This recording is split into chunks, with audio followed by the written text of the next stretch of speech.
Some viewers may find the following video disturbing. Viewer discretion is advised. Hey everyone, welcome to the discussion for Unsettled. I'm unsettled. Yeah, whoo! This game. No, this game is one that I remember I backed solely because I knew the company. They had done Vindication, and Vindication is kind of a Euro-y thematic one where you were thrown overboard because you were a piece of shit, and you wash up on the shore and you're trying to vindicate yourself. Okay. Very unique theme, and Orange Nebula. Orange Nebula. They're definitely a company I think to keep an eye out for because they come up with really innovative designs and themes that I haven't seen elsewhere. So Unsettled is a game where you basically pick a planet, pick a task, and just kind of survive on the planet. Mm-hmm. This game is weird. Weird. I don't know how I feel about it because this game, I think, presented itself very incorrectly. Mm. On Board Game Geek, I will actually pull it up. I should have had it already pulled up, but I want to pull it up because the way they describe it is not how this game is at all. So Unsettled. Boop. A sandbox survival game in the bizarre and wondrous reaches of deep space. 3/4 of that is correct. The fact that it says a sandbox game makes you think that you can do anything you want and everything you want. And I even looked up the term of sandbox because I was like, maybe I have it wrong. Maybe I don't know what a sandbox game is. I've only been playing video games for all my life. Maybe I've just never understood. No, it is literally the concept of a sandbox. You're confined a little bit to the structures of the game, of course, but virtually you can do anything that you want. Mm-hmm. You see that mountain, you can go to that mountain. You basically, here's the main quest, but yeah, fuck it. Skyrim, sandbox game. Any open world JRPG, Persona, probably a sandbox game. Yeah. But the fact that they advertise it that way makes it seem like, I can just pick a planet and do whatever. No, you absolutely cannot do that. You've got a strict, linear quest progression. Exactly, where you could only do that quest. Yeah. And there's nothing wrong with that. I just really hate how they advertised it that way because I know a friend of mine personally was like, hey, I don't want to get it for that reason. Mm-hmm. Unless they're thinking their idea of a sandbox is pick a planet. You have your option of planet and option of tasks. Mm-hmm. But even then, you're very limited. You have 6 planets, which are all completely different, which is really cool. And then in each of those boxes, you have 3 tasks. So you have 18 total games of this that you can play. That's not infinite replayability. That's not anything like that. So that was the biggest gripe that I essentially had with this game was the fact that it's not open-ended. Like, my initial thought was 7th continent, but space. Right. I mean, that's what you think when you're a sandbox. Yeah, exactly. And then even the way that they have the cards, it's like the cards of the map of the planet, they're the same every single time. Mm-hmm. Your tasks are different, but your opportunities are the same. Well, I mean, you might not draw all of them. Your breakthroughs, all of them are limited to the planet, and that doesn't provoke a lot of replayability. But and I mention that because it makes it seem like I'm dogging on it, but I really like the concept of this game.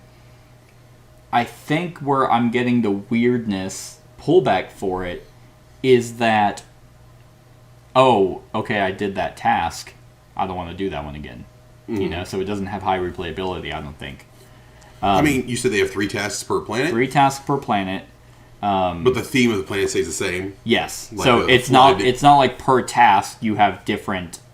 Like, these are the cards. This is the environment. So those are the breakthroughs. Mm-hmm. Like, everything... The only thing that's different in each box are the tasks. Okay. That's it. I gotcha. Not that that's a bad thing. No. I just think that the perception that they gave will obviously hinder how you feel about the game whenever you go into it thinking it's going to be something and it's something else. I mean, it certainly doesn't feel sandboxy. No, not at all. Not even in the slightest. Not, well, we could do that, but we can also do this. It's like, no, you have to do that.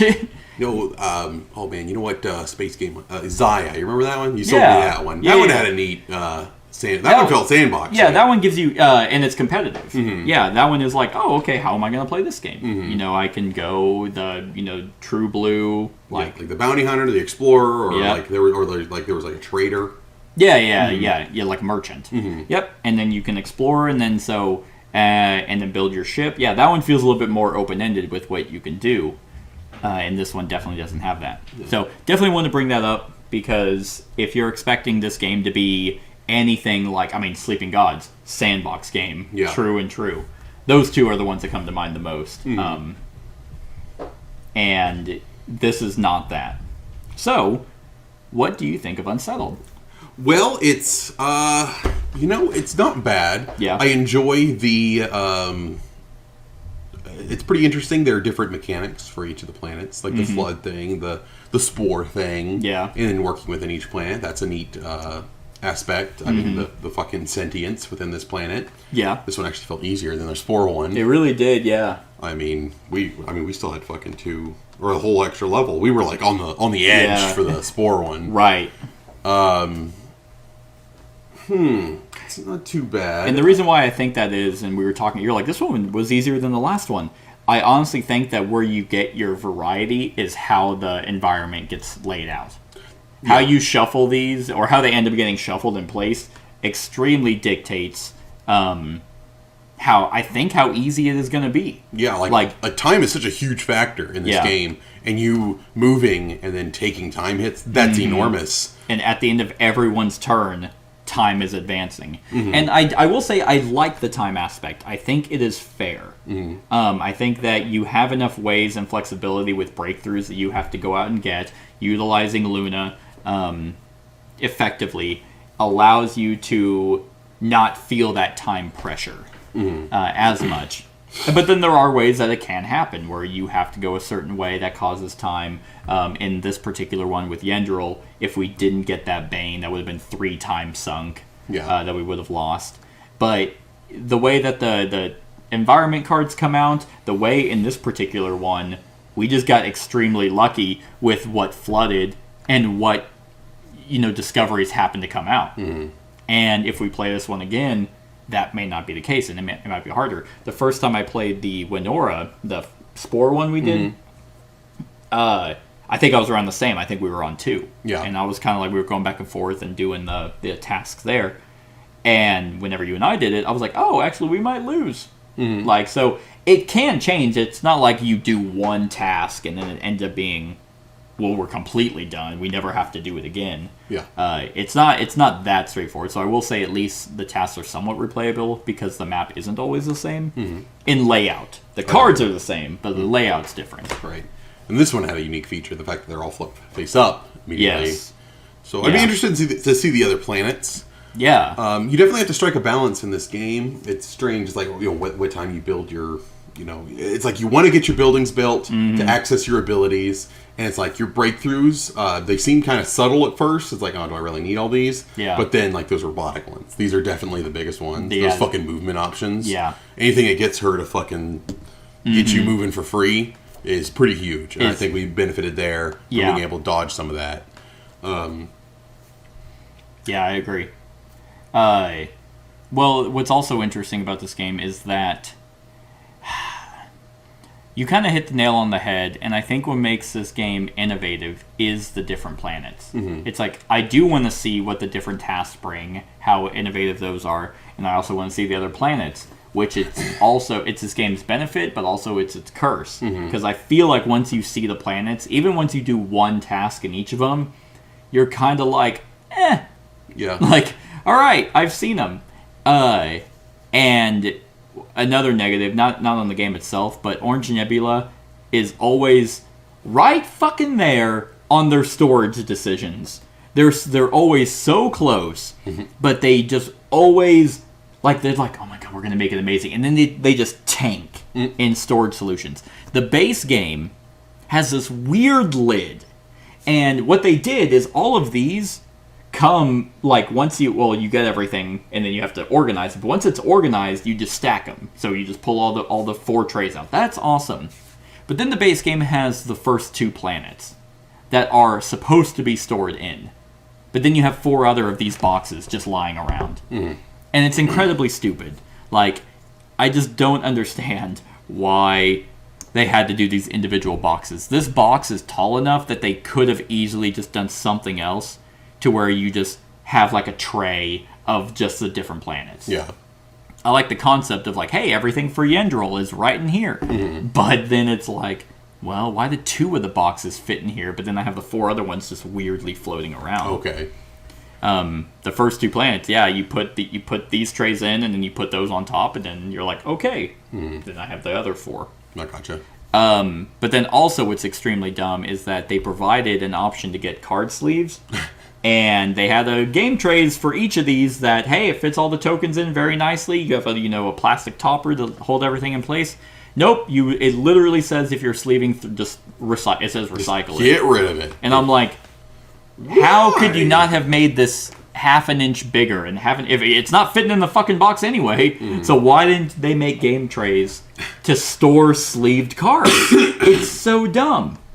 Anyway, had to bring that up. A little frustration. It's just really stupid. They did the same thing with Vindication. Had an immaculate storage system, and then they immediately, in that same base game, like on that Kickstarter, you got an expansion that had its own game tray. And it's like, no one wants to keep extra boxes around. I hate having Vindication and then the Vindication expansion above it. It's like, just organize it all. Which they will with the their newest Kickstarter. So, hey, they fixed it there. A new Kickstarter, yeah.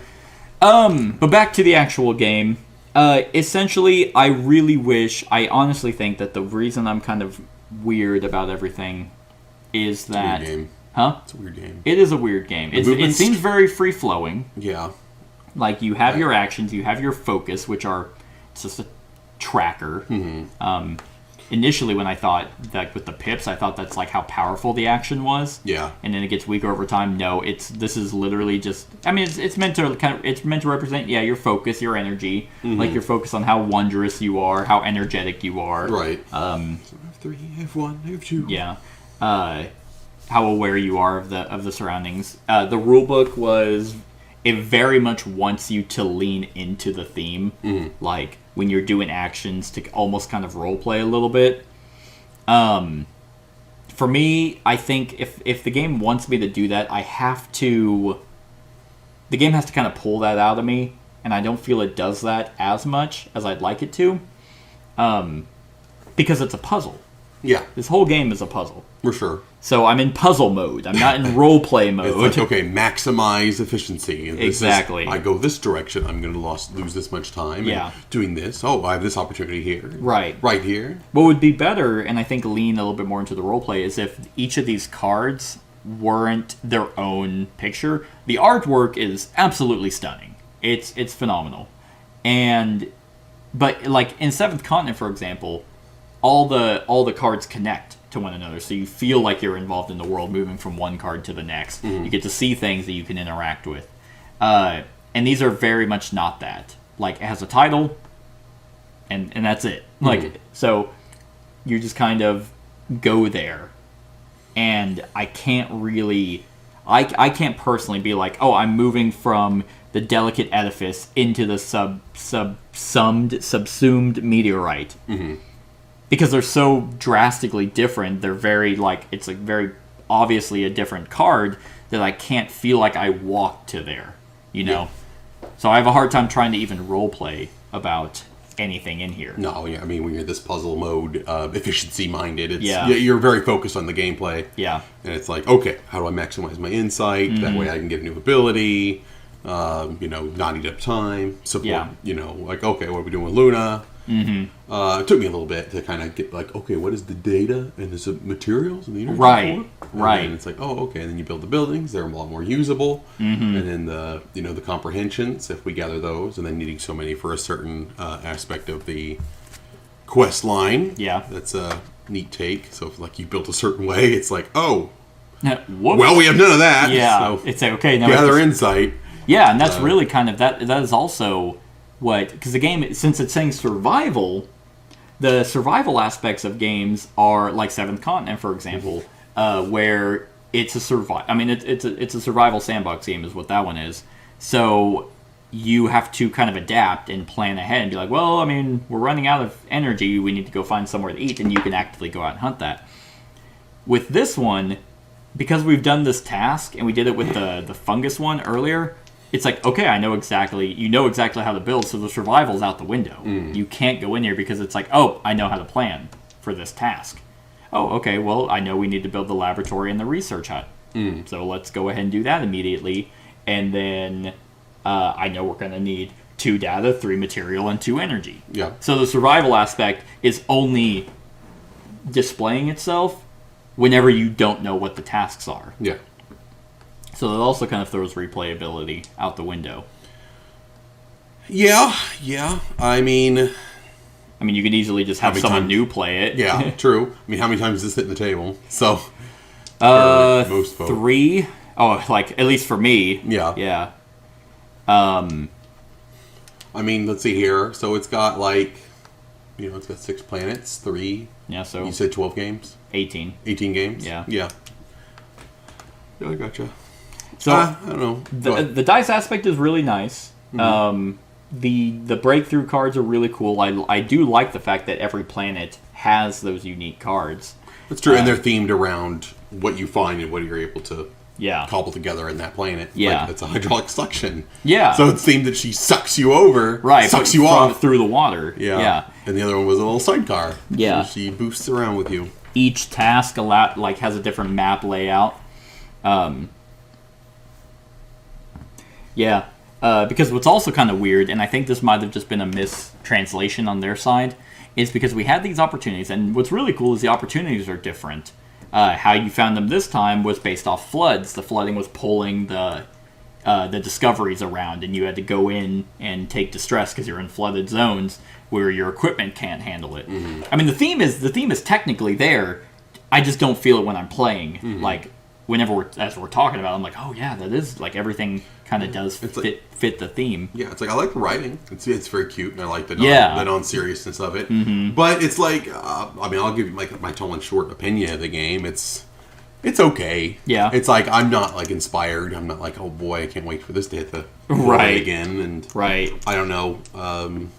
I guess I'm always more towards the specific character, customization upgrades or the legacy aspects, that kind of thing. Yeah. But, it's not. It's not a role playing game. It's not. Yeah, it's not. You technically have an avatar, and the rule book really wants you to get into it because almost a little too much because they're like, oh man, pick your avatar because it's going to be the last thing your crewmates ever see. They really want you to be into the fact that this is a hard game, and unless we miss some insanely major rule, it's not that hard. Yeah, this was a tier 3. Yeah, and we handled that pretty challenge easily. 3, and that's true. We could have just gotten seeded. Yeah, because there are. I mean, you always have to have a bit of randomness in these games for the replayability. Yeah, and movement wise and ability wise, and when things come out, you can get seeded pretty easily. Yeah, but you can also get fucked pretty easily too. Yeah, and some of the things about what kind of allows for the exploration is the fact that these are face down. You send Luna out. You're like, hey, I don't know what the fuck is out there. How about you go check it out? I mean, in Zaya, you mentioned there is an action you can take to scan a sector, or you can just fly straight into it and be like, let's just fucking see what's over here. It's a sun. You die. Yeah, but because there's only one sun tile, hey, I should probably fucking scan. But what's weird is that, because I was double checking, because these opportunities, this was also what's kind of cool. In one of the planets, it's an action. You investigated that node, that location, so it can't be done again. This one, they were based off of just how it was pulled up, and then these were like, hey, you have to go find those locations. But what's weird is this says, when the location to the right is found, place the marker on that node. This made it seem like, with these opportunities, that you had to go find those locations. And I was like, well, are these not supposed to be flip face up? But then it says, choose any node, flip it face up, and place the crew there. Then flip all remaining nodes face up and begin. So I was like, I think the wording is maybe it's just kind of like a catch-all that. Because this says whenever it's found, that makes it implied that these should have been face down. You had to discover it.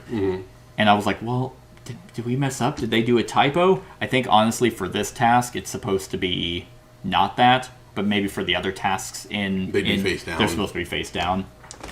Because the entire time I thought, these are not supposed to be face up. We totally fucked up. But then I like kind of picked that up, I think, through the run through, and I'm like, nope, it says face up.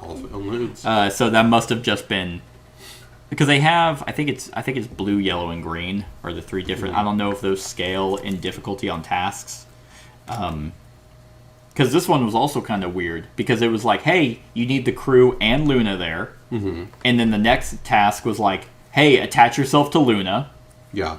And then the final one was like, hey, Luna needs to be here. And I'm like, well, all three of those, we didn't have to move at all. Yeah. So the game just gave it to us. I'm like, well, it's not like we had to attach this and then Luna was over here and we had to move over there. It was just, oh, yeah, okay, do an action and you fly away.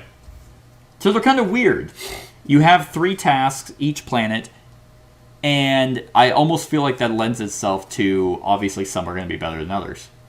So you have a finite game of replayability, and it's not like all 18. They're not all going to be bangers. I like the theme of this planet better than the fungus one, but I like the way the fungus one played more. So that might just be the case. Yeah. Other than that, yeah. I like the freedom, like the free-flowing nature of the actions. The fact that, hey, you have a bunch of free actions. The game is not super hard to teach in what a player does, but you can't really explain a whole lot because it's like, well, what is the data? What does all that do? Well, It'll it come up does stuff. eventually. Yeah, cards will show up. Nothing until cards come out. Yeah, which is not always a fun way to teach it.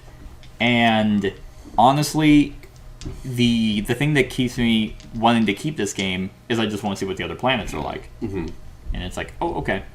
But they're not going to keep supporting. It's not like it's a video game where they can keep updating it with new stuff, new innovative stuff.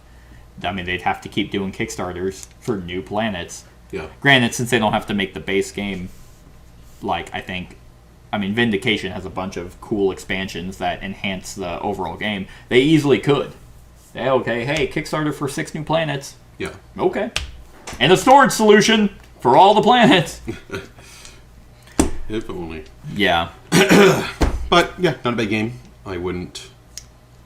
Like, I'd play it again pretty easily. Very straightforward, easy. Now that I've kind of learned it. Took me a second. That first round, I was like, what the fuck am I supposed to do? What do I do? Why do I need energy? What the hell's the material? Yeah.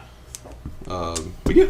I almost wish that this was a... I think this concept lends itself to being a really cool campaign. How you actually have like an overall space map that you go from planet to planet for some overarching narrative. I think that would be really cool. Yeah. I love like the Mass Effect idea. It's like, oh hey, we're just gonna go to all these different planets and they're all these different types, trying to do some grand galaxy thing. But it's not. It's your scientists, your crew died. You're for some reason on this planet. And finish the task. Yeah. But it's not a bad game. Yeah. I think it could have been more though. These ecosystem cards never came up. They probably Really? Nope. They probably come up in different tasks. Oh, probably. So yeah, that's pretty much all I got. Yeah. I don't like the trust. Oh. I think that should have been a meter. Like, not just be a back and forth, because I also don't think that's thematic. It's just like, oh, you do one action, now we don't trust each other. And then it's like, oh, well, hey, you helped me, now I trust you again. Yep. I feel like this should have been at least like a few more spaces. Because so many things cause trust to go down and cause trust to go up. So it would be nice to try and balance that, because if it goes down, it could be a huge penalty on focus, because then it's really hard to get your focus back up. Yeah. So once you're out, I think I just don't like the on-off switch of focus. It's off. It's off. I hate you. I don't like you. Like, I like you now. I hate you. I love you. I love you. You did one action, and we never got trust back up. Nope. So you commanded me once, and I was like, oh, well, fuck that guy forever. You. So, yeah, that's a mechanic I don't like. Everything else I think is solid. Yeah. It's a solid puzzle game. Not sandbox. Not a sandbox. It's a puzzle game. Yep. All right, so what would you give it on a scale of 1 to 10? I'm vibing. I guess 7's pretty solid. 6 or 7. Yeah. I'll vibe 7. I feel like I've been more generous. Yeah, not a bad game. Like, I'd play it again. Yeah. But I'm not, like, salivating. Yeah. No, that's actually where I'm at, too. I'm intrigued. The gameplay is nice. The puzzle is there. Like, it's not like we just breezed through this one. Like, we still came down to... Because endurance, there's no way of getting it back. Yeah. Unless there's some planet task that you can. But so far, in my playthroughs, there's no way to do it. So it is a timer. I like the balance. I think it's a balanced, streamlined, clean puzzle planet game. And if that's what you're looking for, then definitely go out and get this. I think what keeps it from being like, oh my god, this is amazing, is you know that there's limited replayability, which they could easily remedy by, Kickstarters. What I would like to see is innovation within the planet, or like because I wish there were more buildings, or like instead of it always being that workshop and that research hut and that laboratory, having those would be really cool. They do have a few scarab actions, so there's 3 tiles there.